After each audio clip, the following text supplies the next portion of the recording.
Debt is one of the most misunderstood topics in Christianity. Some believers say all debt is evil. Others borrow freely and ignore biblical warnings altogether. But Scripture doesn't speak in extremes. It speaks in wisdom. The Bible doesn't shame people for debt, but it does warn us about its power. And it gives clear principles for how entrepreneurs should approach it. Welcome to the Francois Entrepreneur. I'm Davidson. This is the show where faith meets business, discipline meets strategy, and wisdom leads to freedom. Today, we're unpacking what the Bible actually says about debt, its warnings, its boundaries, and how wise entrepreneurs can approach debt strategically without becoming enslaved by it. If you're building a business, if you're trying to grow financially, if you want freedom, not financial stress, this episode is for you.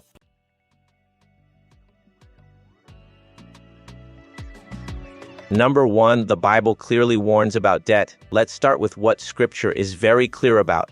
Proverbs 22:7 says, "The rich rule over the poor, and the borrower is a servant to the lender." That word, servant, is important. Debt reduces flexibility. Debt limits choices.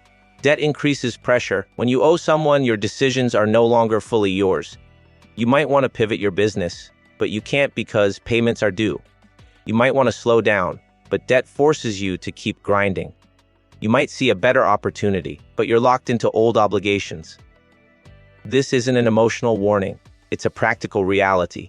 The Bible doesn't say debt is a sin here. It says debt creates power imbalance. And wise entrepreneurs respect power dynamics. Debt can quietly shift who's in control, and Scripture wants you to remain the steward, not the servant. Number 2. Not all debt is treated the same. Now, here's where balance matters. The Bible does not lump all debt into one category. Scripture condemns reckless debt, not responsible stewardship.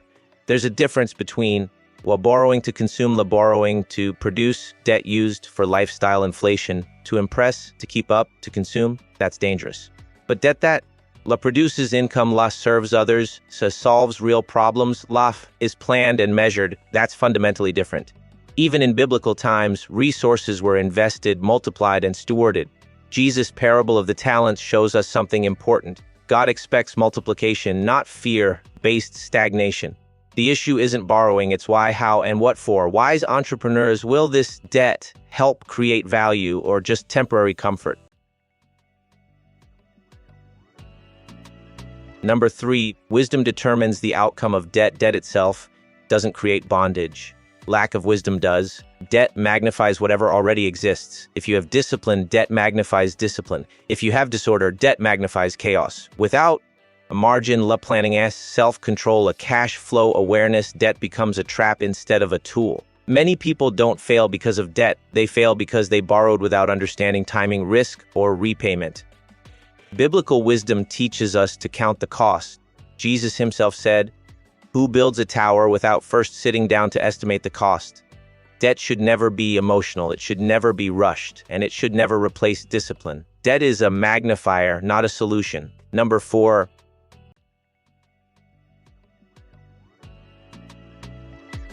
Biblical strategy prioritizes freedom. Now let's talk about strategy. Romans 13:8 says, "Let no debt remain outstanding except the continuing debt to love one another." This doesn't mean never borrow. It means avoiding unnecessary obligations.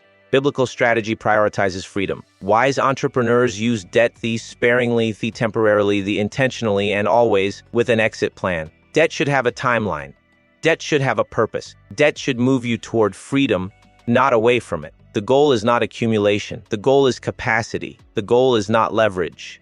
The goal is liberty. Freedom allows you to give more. Freedom allows you to serve better. Freedom allows you to obey God without financial chains. The Bible doesn't glorify debt, and it doesn't ignore it either. Scripture calls for the wisdom over impulse, restraint over pride, strategy over fear. Debt is not your enemy, but it is powerful. And anything powerful must be handled with discipline. As entrepreneurs, our calling isn't just to build wealth. It's to build stewardship, stability, and freedom. So ask yourself, is this debt serving my purpose or controlling my future?